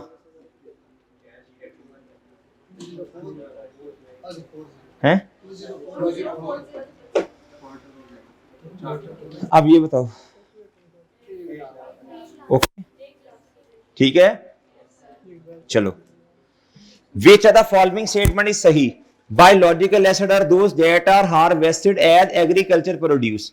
कहता bearer, भाई bearer ये होता है, that are harvested कहते yes, that are वो agriculture produce के लिए harvest होते हैं। bearer plant बच्चों वो ये तो नहीं होता बच्चों, ये तो हमने कभी भी नहीं सुना जी। उन पे लगने वाला जो फ्रूट है वो एग्रीकल्चर प्रोड्यूस है बच्चों। हालात नाजुक हैं बच्चों। कंज्यूमेबल बायोलॉजिकल एसेट, चुप चुप, कंज्यूमेबल, कंज्यूमेबल का मतलब इस्तेमाल होना ना, इस्तेमाल होना। ये क्रॉप्स के लिए लफ्ज आता है नॉर्मली, तलहा तलहा तलहा, चुप हो जा चुप हो जा जी। कहता कंज्यूमेबल बायोलॉजिकल एसेट कौन से होते हैं? जो इस्तेमाल होते हैं। जिस तरह बच्चों ये सीजनल क्रॉप्स हैं, जब इनसे एग्रीकल्चर प्रोड्यूस मिलेगी तो बच्चों इनका सफाया कर दिया जाएगा, जब जरूरत खत्म तो अल्लाह हाफिज जी। इसी तरह ही होता है। इंक्लूड फ्रूट ट्रीज, भाई इधर देखो, जो फ्रूट ट्रीज हैं बच्चों, जो मैंगो का ट्री है, जैसे ही मैंगो प्लकिंग करेंगे उतारेंगे साथ उसको सफाया कर देंगे उसका, अगली दफा क्या आएगा फिर जी। कहता जी गलत हो गया ना, ये सीजनल क्रॉप्स के लिए होता है। किसके लिए होता है बच्चों? ओके, आ टोबैको टू बुकू, वो मुझे पता नहीं है ना, मैं जी इधर देखो क्या शुगर केन के लिए गन्ना। यार तुम अब किसान हो, तुम्हें खुद पता है जब वो शुगर केन जब गन्ना उतारते हैं तो सफाया नहीं हो जाता है? 1 मिनट, शुगर केन की फसल 1 साल से ज्यादा की होती है? नॉर्मली तो नॉर्मली नहीं होती भाई, शुगर केन की फसल नॉर्मली 1 साल से ज्यादा की नहीं होती। सुन लो भाई, 1 मिनट सुने, 1 मिनट देखो मेरी बात सुनो भाई। अब भाई का दिल कर रहा है बहस मुबाहिसे का।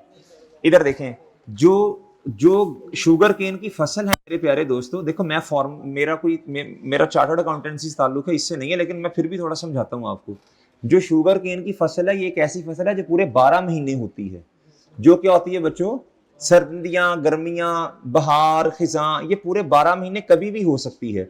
लेकिन इसका जो टाइम, इसका जो पीरियड है, जब एक दफा गन्ना लगेगा, इसको उतारने में जो टाइम लगता है वो नॉर्मली 1 साल से ज्यादा अरसा तो नहीं होता। नॉर्मली की बात कर रहा हूं, बताओ लगता है टाइम? 12 भाई कह रहे हैं खिंच तू के 12 महीने तक चला जाता है। अब ये तो एक्सेप्शन है मेरे प्यारे भाई। शुगर केन की जो फसल है, जो शुगर केन की फसल है, टाइम वैसे कम है, लेकिन जड़ तेरा पंगे लेने को दिल कर रहा है। बच्चों जो शुगर केन की फसल, थोड़ा बहुत हम भी यार किसान है, अब्बा जी मेरे हैं, तो मुझे आइडिया है चीजों का। जी वो हमारी जमीनें वगैरह, तो वो इसलिए मुझे आइडिया है चीजों का। प्यारे भाई, शुगर केन की जो फसल है दोस्त, वो नॉर्मली पूरे साल होती है। क्या होती है जी? लेकिन उसको जो लगाने का और कटिंग का जो टाइम है वो 7-8 महीने 9 महीने तक हो जाती है, बहुत मुश्किल साल पे जाती है जी। लो बच्चों, कॉन्सेप्चुअल फ्रेमवर्क के एमसीक्यूज पे आ जाएं। कॉन्सेप्चुअल फ्रेमवर्क के एमसीक्यूज इसके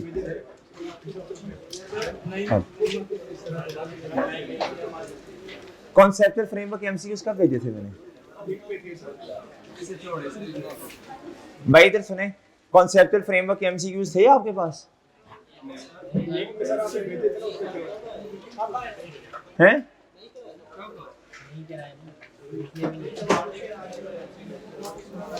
भाई 1 मिनट बात सुनना भाई, इधर सुनना, नहीं इधर रुक जाओ, ये बात अहम है, ये सुन के जाओ, अभी ना जाओ।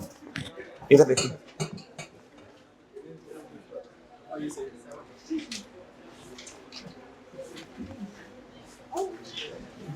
कॉन्सेप्चुअल फ्रेमवर्क में ना मेरे प्यारे भाई, हमारा ना एक छोटा सा टॉपिक रहता है। क्या रहता है वो? मैं अभी, चलो पहले एमसीक्यूज कर लो, फिर वो कॉन्सेप्चुअल फ्रेमवर्क में मैं बाद में इंशाल्लाह पढ़ाऊंगा। चलो जाओ जिधर जा रहे हो।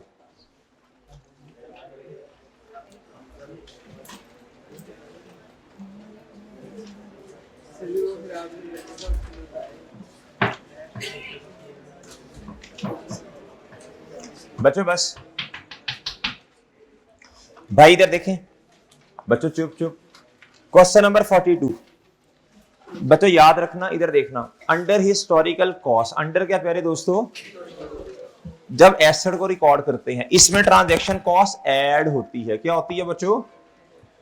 और लायबिलिटीज में ट्रांजैक्शन कॉस्ट नहीं भी याद तो माइनस होती। याद क्या मतलब? ये आईएफआरएस 9 में पढ़ेंगे जाके। अब कहां पढ़ेंगे? याद कर लें प्यारे दोस्तों, हिस्टोरिकल कॉस्ट मेथड में प्यारे दोस्तों जो कि एसेट है, क्या है बोलो? इसमें ट्रांजैक्शन कॉस्ट को ऐड किया जाता। क्या किया जाता? और लायबिलिटीज जब आती हैं तो माइनस किया जाता। क्या किया जाता? बता दें, आंसर बता दें। अल्फा होगा शायद। क्या होगा बच्चों बोलो जी? बच्चों बोलो भी। कंसिडरेशन, कंसिडरेशन पेड या पेएबल प्लस ये कंसिडरेशन रिसीव्ड, कैश के केस में पे किया जाता, लायबिलिटी के केस में बच्चों अल्फा है जी। बच्चे आप सिर्फ क्वेश्चन पे फोकस करें बस ना, सॉल्यूशन छोड़ दें। दो चीजें कैसे मैनेज करेंगे आप? According to conceptual framework for financial reporting, कहता था total amount of equity in general purpose financial statement is. जी बच्चों बताएं जी कौन सा सही लग रहा है जी? कहता जी कॉन्सेप्चुअल फ्रेमवर्क के मुताबिक total amount of equity in general purpose financial statement, जी बताएं जी। Aggregate market value of equity claims on the entity, market value लेके आते हैं जनरल पर्पस में? भाई बोले बताएं यार, बताएं क्या जवाब है, आप ही बताएंगे अब।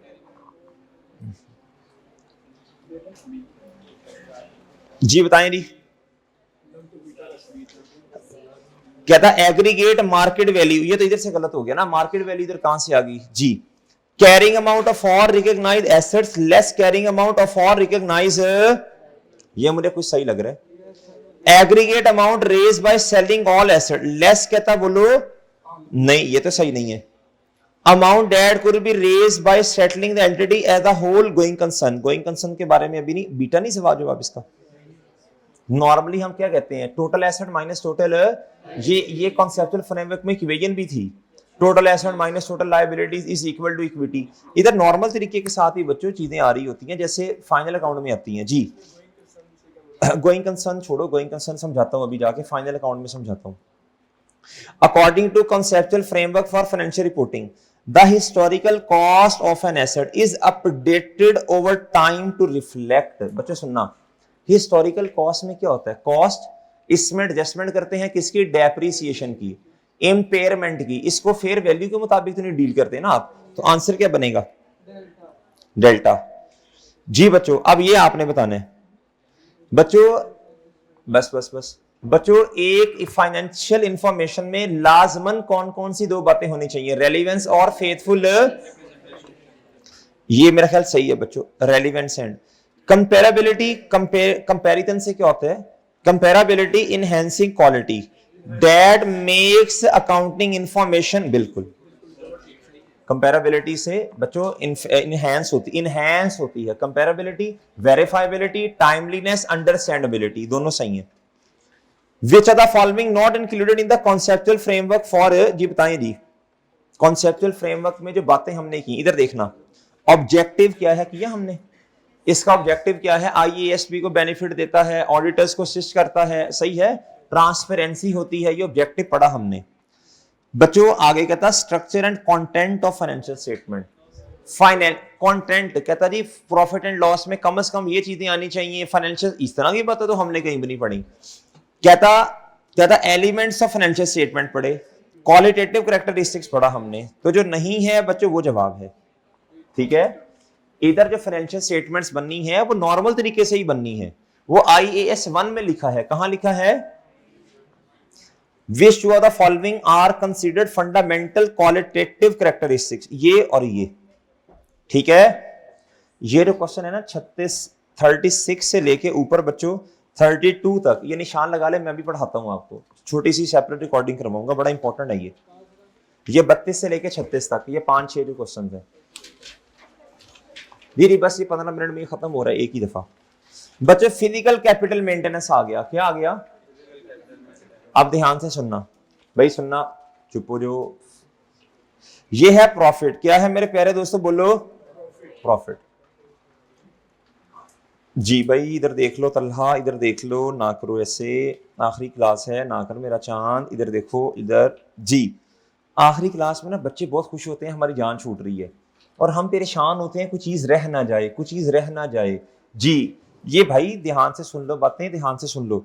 कहता प्रॉफिट है 7 लाख रुपए का, कितने का, 2023 में, based on historical accounting principle. अब आपको पता है इस प्रॉफिट ने कम होने, ये प्रॉफिट ये क्या होगा, लेस, इसमें से क्या करनी है, एडजस्टमेंट, स्पेसिफिक जी। अब सुनना इधर, कौन सा रेट उठाना है, आपको पता है वो कैपिटल पर रेट लगता है, याद है ना, कैपिटल पर रेट लगेगा, ये मैंने 3 क्वेश्चंस करवाए हैं, प्री को भी और पोस्ट को भी। ड्यूरिंग 2023 स्पेसिफिक कितना है बच्चों बोलो, पता इस क्वेश्चन में आई कि आपने किया क्या, आज तक जब स्पेसिफिक का रेट दिया और जनरल का रेट दिया, हमेशा जनरल का रेट कम होता था, स्पेसिफिक का ज्यादा। इस क्वेश्चन में आई कैप ने करी थोड़ा ट्विस्ट डालते हैं, आई कैप ने स्पेसिफिक का रेट कम कर दिया, जनरल का बच्चों ने उड़ के मारा 21%। क्या मेरे प्यारे दोस्तों बेड़ा गर्क हो गया। 2 मिलियन मल्टीप्लाई बाय बोलो, बताओ भाई, है भाई टाइम शॉर्ट है, थोड़ी कैलकुलेटर निकालो, हिम्मत करो भाई। 240 जी, कितना 4, ठीक है।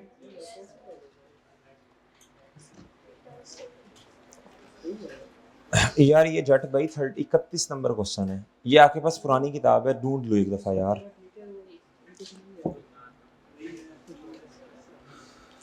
जी भाई नहीं मिल रहा आपको, तावन करो थोड़ा सा यार प्लीज भाई, पहले मैं उनके बिहेवियर से बहुत डिसअपॉइंटेड हूँ, तो प्लीज आप तो तावन कर लो यार। जी मेहरबानी है यार आप सबकी। जी क्वेश्चन कहता जी रेलिवेंस एंड फेथफुल रिप्रेजेंटेशन, कहता जी ये तो सही है ना, ये रिपीट हुआ है। जी बच्चों यार ये भी रिपीट हुआ है। अच्छा जी ये भी रिपीट हुआ है। जी कहता नहीं the conceptual framework is not an IFRS, बिल्कुल ठीक है, और इसमें कोई ऐसी बात नहीं है जो ओवरराइड करे स्पेसिफिक आईएफआरएस को, बिल्कुल सही है। ये कोई गलत बात नहीं बता रहा कि स्पेसिफिक की बात ना मानो स्पेसिफिक स्टैंडर्ड की। One of the purpose of the conceptual framework is to assist IASB, बिल्कुल ये बातें हमने पढ़ी, तो कौन सा सही है, दोनों ही ना बच्चों। ये देखो कहता है ये भी फिजिकल कैपिटल मेंटेनेंस है, कर लोगे, वे 550 का प्रॉफिट है बच्चों। अब ये ओपनिंग है तो 550 में से आपने क्या करना है 15 लाख, भाई स्पेसिफिक 15% है, माइनस 15%, ये करो कितना आता है, मेरा ख्याल है ये आएगा भाई 225,000, यही आ रहा है। ये माइनस कर दो बच्चों प्रॉफिट में से, आ जाएगा आपके पास सही वाला प्रॉफिट, आपके पास प्रॉफिट आ जाएगा फिजिकल 320, समझ आ गई। which of the following is not measurement base for asset, जो measurement base नहीं है बताएं, ये तो हमने कहीं भी नहीं पढ़ा यार। ये हिस्टोरिकल कॉस्ट में जब प्राइसेस इंक्रीज होती हैं, ये तो क्या होता है बच्चों, ये हमने पढ़ा था ना, एमसीक्यूज में भी किया था बच्चे प्राइस। एक मिनट कॉन्सेप्चुअल फ्रेमवर्क के एमसीक्यूज हमने किए थे कि नहीं हैं?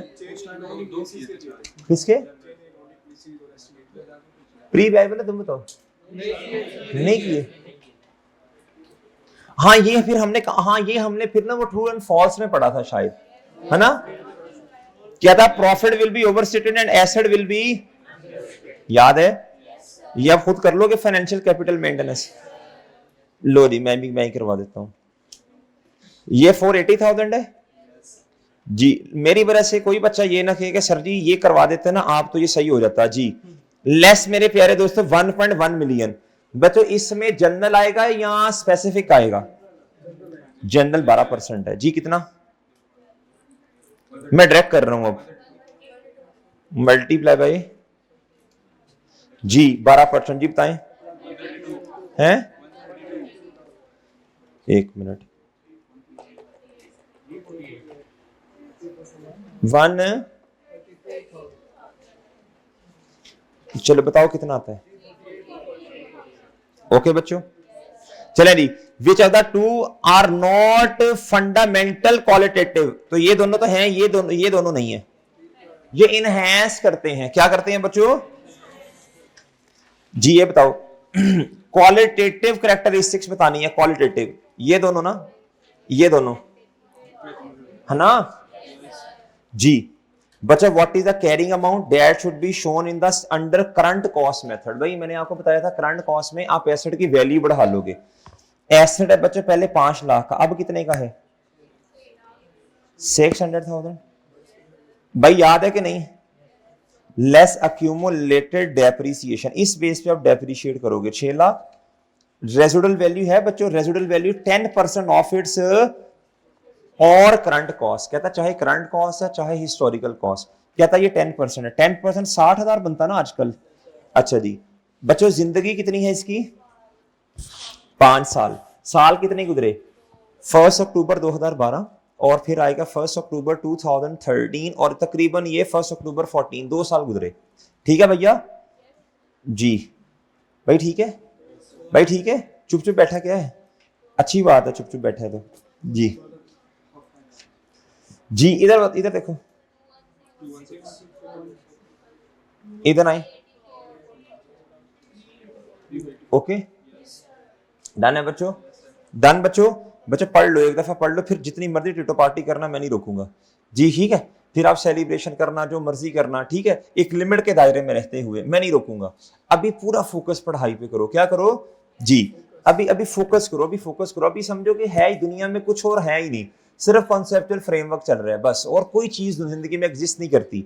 बस इधर देखो, इधर जी, अब अभी नहीं, अब फिर जो मर्जी करना, इधर देखो, मतलब तमीज के दायरे में रह के जी।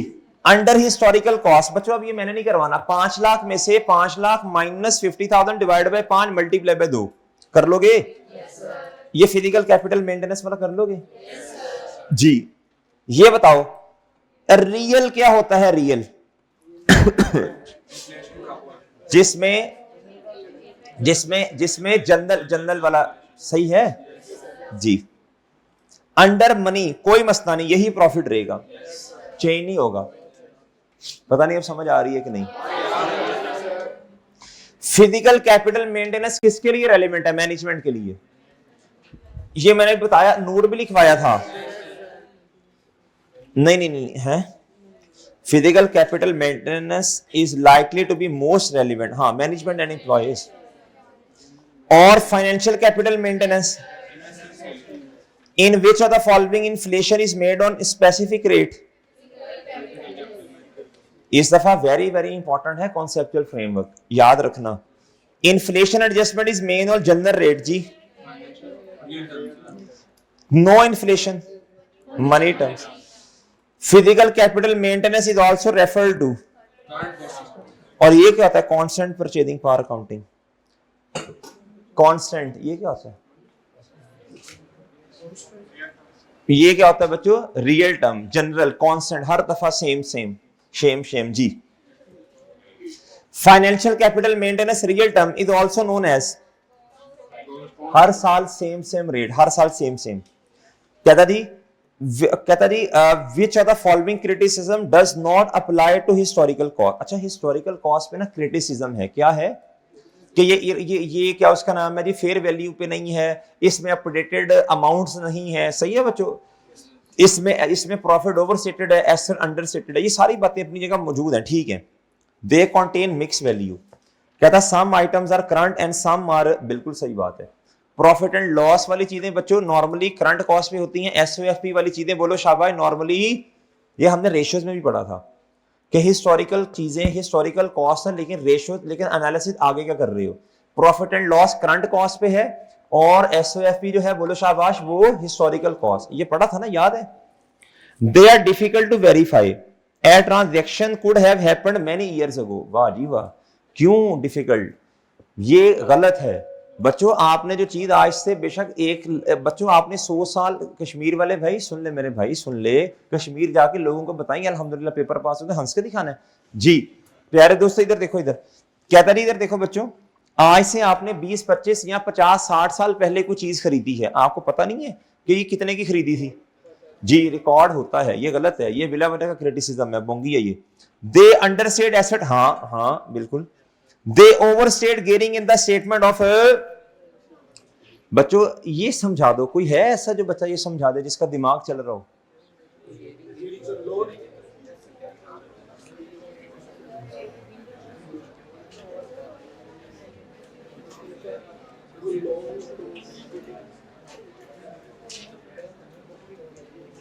जल्दी जल्दी दिमाग चलाओ।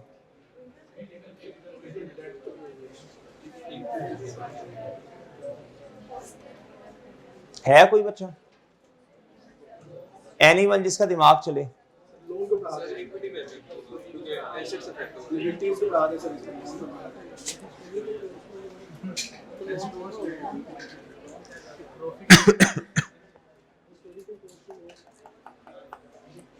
इधर देखो बच्चों, किधर गया?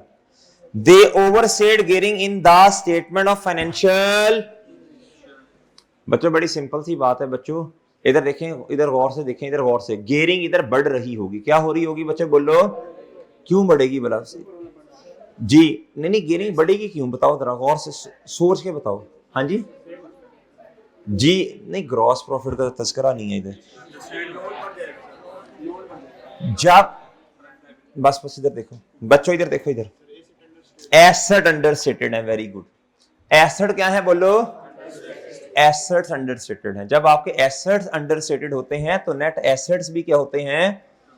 Asset is equal to capital plus liabilities. मेरी बात समझे हैं? एसेट्स है 100 के, कैपिटल है ये, लायबिलिटी है ये। क्या मेरी बात समझे बच्चों?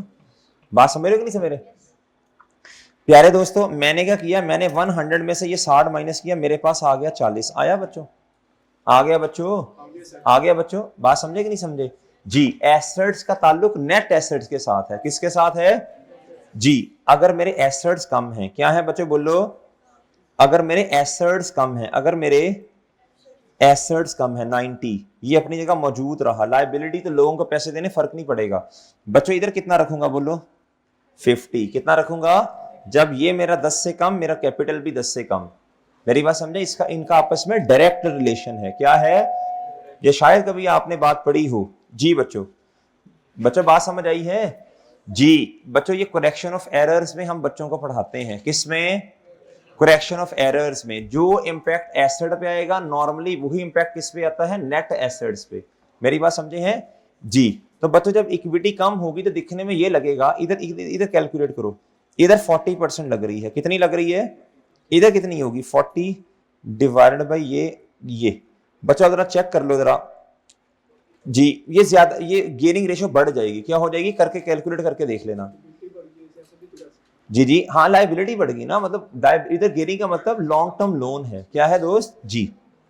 अब इसको कर लोगे? अब पेपर में कभी आया तो ज्यादा सोचने की जरूरत तो नहीं पड़ेगी। जी एक मिनट भाई, पहले निशान लगाने दो। कौन सा था ये? जी तो ये आएगा बीटा। हाँ जी बोले नहीं, एसेट अंडरस्टेटेड होते हैं। आप फेयर वैल्यू पे अगर वही चीज लो, करंट कॉस्ट पे लो तो महंगी मिलेगी, रिवैल्यूएशन पे नहीं लेके जाते आप इसे। आउट ऑफ फैशन तो यार इन्वेंट्री के लिए है ना, आउट ऑफ फैशन तो जस्ट इन्वेंट्री के लिए लफ्ज है। नया मॉडल आ गया और उस चीज की फेयर वैल्यू जो आगे अगले साल है वो कॉस्ट से कम आ रही है। नॉर्मली दुनिया में प्राइसेस इंक्रीज होती हैं, डिक्रीज होती हैं नॉर्मली, तो हमने नॉर्मल एक्सेप्शंस लेनी है हमेशा। जी जी भाई कह रहे हैं सर प्राइसेस नीचे भी तो हो सकती हैं, नॉर्मल असम्पशंस लेते हैं हमेशा, नॉर्मल असम्पशंस लेते हैं। Which of the following item could be recognized as an asset? बच्चों ये कर लोगे? A skilled and efficient workforce, ये नहीं होता asset. A highly lucrative contract, बच्चों कॉन्ट्रैक्ट एसेट थोड़ी होता है बच्चों। जी a government grant relating to the purchase of, बोलो शाबाश, क्या था? Which has remaining life of, एक गवर्नमेंट ने ग्रांट दी है, ग्रांट आई है, अभी एसेट नहीं आया मेरे प्यारे भाई। जी जी बच्चों आगे, हाँ जी अभी तो लायबिलिटी है जी। रिलेटेड टू विच हैज कहता जी प्लांट सेवरल, कहता कुछ साल पहले ग्रांट दी थी। ये भी देखो मेरे माइंड में है, कैश तो एसेट है ना, लेकिन कहता कुछ साल पहले। जी a receivable from a customer, customer से पैसे आए हैं। कहता जी विच हैज बीन सोल्ड, कभी कभार ऐसे होता है जी हम ना अपने रिसीवेबल्स आउटसोर्स कर देते हैं। क्या करते हैं? जिस तरह क्रेसेंट वाले अपने जो रिसीवेबल्स हैं आउटसोर्स करते हैं। क्या करते हैं? कि जी रिकवरी हमने खुद नहीं करनी, रिकवरी आप हमें करके दो, उसे कहते हैं फैक्टरिंग। क्या करना बच्चों बोलो? जी आगे क्या लिखा छोड़ दें बच्चों, सिंपल सी बात है। जब पैसे आते हैं तो एक एसेट, ये एसेट है, किताबों में रिकॉर्ड करेंगे, कैश का आना डेबिट और रिसीवेबल का कम होना क्रेडिट, ये किताबों में रिकॉर्ड करेंगे। बाकी ये बीएफडी में आप इंशाल्लाह जाके पढ़ेंगे फैक्टरिंग। क्या पढ़ेंगे? फैक्टरिंग। क्या पढ़ेंगे? कभी कभार ऐसा होता है हम अगलों के हवाले कर देते हैं अपने रिसीवेबल्स। क्या कर देते हैं बोलो? और जब रिसीवेबल्स अगलों के हवाले करते हैं तो उन्हें कहते हैं कि भाई आप हमें ना आज पैसे दे दो। मिसाल के तौर पे हमारे रिसीवेबल का बैलेंस है 100, सही है, हम उन्हें कहते हैं कि यार आप हमें 100 ना दो, आज हमें 75 दे दो। कितने दे दो? बाकी तुम जानो वो जाने। वो कहते हैं सर छोड़ें, हम पे छोड़ें, 100 की बजाय 150 रुपया रिकवर करेंगे इनसे। हम कहते हैं यार नहीं आप हमें 75 दे दो, हमारी जान छोड़ो। कभी कभार ऐसा कॉन्ट्रैक्ट होता है फैक्टरिंग का, हम उन्हें, ये पढ़ेंगे आप इंशाल्लाह ये, कभी कभार हम कहते हैं बच्चों फैक्टरिंग कंपनी को कहते हैं कि सर देखें आप पैसे रिकवर करें। क्या करें? रिकवर करके जितने जितने रिकवर होते जाएं आप हमें देते जाएं, हम आपको फी पे करेंगे। क्या करेंगे? मेरी बात समझ रहे हैं? ये दो तरह के कॉन्ट्रैक्ट्स होते हैं, बहरहाल छोड़ें इस बात को। जी which of the following is not a purpose of international financial reporting standards? जी प्लीज बताइए। To assist the board in the preparation of IFRS, हाँ। But to assist auditors, yes. To assist determining the treatment of items, बिल्कुल देखा जाता है treatment कैसे करना है। टू बी अथॉरिटेटिव, कहता है ये अथॉरिटेटिव होगा where specific IFRS conflicts with the concept. नहीं अथॉरिटेटिव, अच्छा अगर हो, अच्छा जनरल रूल है कॉन्फ्लिक्ट नहीं होगा, लेकिन कभी ये जनरल गाइडलाइंस है, कन्फ्लिक्ट नहीं होता वैसे नॉर्मली, ये खुद कहता है। अगर कन्फ्लिक्ट हो जाए तो मेरी बात ना मानो, स्पेसिफिक स्टैंडर्ड की बात मानो, सही है। कन्फ्लिक्ट होगा तो ये फिर ये नहीं होगा, फिर बच्चों स्पेसिफिक स्टैंडर्ड की तरफ जाना है। ये बता दें बच्चों, which of the following criteria need to be satisfied in order for an element to be recognized within the financial statements. जी ये हमने पढ़ा था मेरा ख्याल है बच्चों। It meet the definition of element, अगर एलिमेंट की डेफिनेशन पूरी हो गई, इनकम की, एक्सपेंस की किताबों में एसेट की, लायबिलिटी की रिकॉर्ड कर लो। It is probable future economic benefits, बिल्कुल। इट इज सर्टन बच्चों, इट इज प्रोबेबल एंड मुमकिन। The item has a cost, और ये क्या कह रहा है बच्चों, बोलो। The item has a cost और वैल्यू, या नीचे कॉस्ट या value can be measure reliably, दोनों में से ज्यादा बेहतर क्या है? ये डन है बच्चों। तो जवाब क्या बना? पहला दूसरा पांचवा, ये बना। चौथा सही क्यों नहीं है, कोई बताएगा? पहला दूसरा चौथा सही क्यों नहीं है भाई? कॉस्ट तो है, वैल्यू तो है फेयर वैल्यू या कुछ भी, लेकिन वो रिलायबली मेजरेबल ही नहीं है, तो उसको चार्ट डालना है बच्चों उसका। जब तक cost can be measured reliably, ये है रिकॉग्निशन क्राइटेरिया। आगे, which of the following statement is सही about historical cost in बच्चों ये रिपीट हुआ है।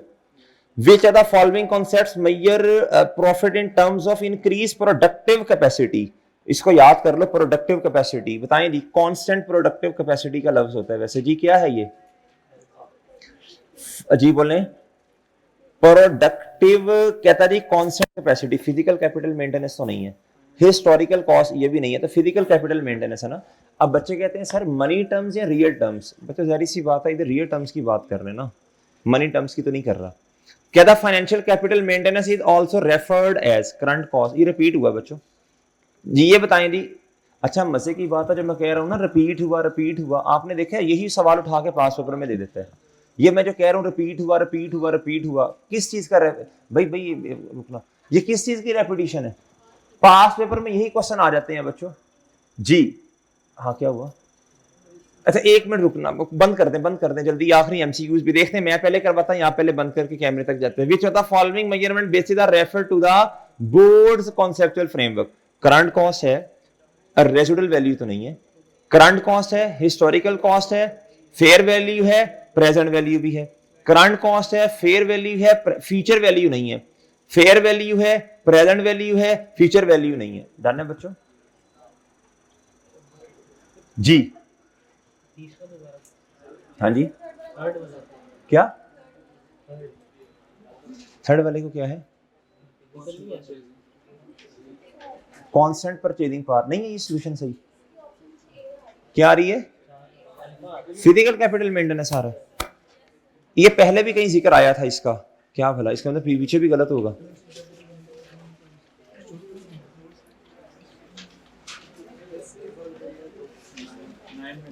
किसमें था?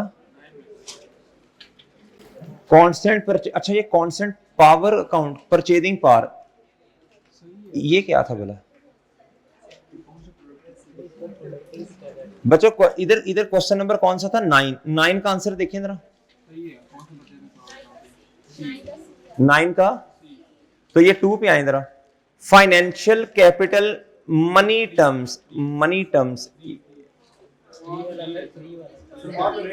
एक मिनट, वैसे मुझे बताएं मनी टर्म्स क्या होती हैं जी? तो ये हिस्टोरिकल कॉस्ट नहीं होगा ये वाला? अच्छा 3 का आप कह रहे हैं। Which are the following concepts measures profit in terms of increase constant? अच्छा ये प्रोडक्टिव कैपेसिटी है भाई, उधर था मैंने कांस्टेंट परचेजिंग लिख दिया। अगर लफ्ज होगा कांस्टेंट परचेजिंग पावर, इसका मतलब होता है हर साल ना कांस्टेंट सेम। इधर हो रहा है प्रोडक्टिव कैपेसिटी का मतलब है फाइनेंशियल, सॉरी इसका मतलब है फिजिकल कैपिटल मेंटेनेंस। क्या है फिजिकल कैपिटल मेंटेनेंस? क्या मतलब? कहता जी हमें एक प्रोडक्ट को खरीदने के लिए हर साल उस प्रोडक्ट की जो कैपेसिटी है, जितने से इसने बढ़ना, जितने से इसका इन्फ्लेशन बढ़ रहा है, कहता हमें उस लेवल पे जाना पड़ेगा। ये फिजिकल कैपिटल मेंटेनेंस है। ठीक है, मैं कंफ्यूज हुआ था किससे? कांस्टेंट परचेजिंग पावर से। कांस्टेंट का लफ्ज इधर है ही नहीं ना, कांस्टेंट नहीं है। ठीक है, इधर कांस्टेंट परचेजिंग पावर नहीं है, प्रोडक्टिव कैपेसिटी है। क्या है? क्रैम कर लें, cram, productive capacity. Increase in, यानी इंक्रीज इन प्रोडक्टिव कैपेसिटी का मतलब है जनरल इन्फ्लेशन नहीं, बल्कि स्पेसिफिक बोले इन्फ्लेशन। आपने उस लेवल तक जाना है जितने परसेंट इसकी क्या हो रही है, बोलो शाबाश, ये कैपेसिटी इंक्रीज हो रही है। सही है, प्रोडक्टिव कैपेसिटी स्पेसिफिक प्रोडक्ट की। और अगर लफ्ज आ रहे कांस्टेंट परचेजिंग, परचेजिंग पावर, तो फिर क्या होगा बच्चों? फिर जनरल इन्फ्लेशन। क्या बच्चों बोलो? जनरल इन्फ्लेशन के लिए क्या होता है प्यारे दोस्तों, बोलो? Financial capital maintenance. कौन से वाला बच्चों बोलो? Real terms. क्या बच्चों बोलो? Real terms. जी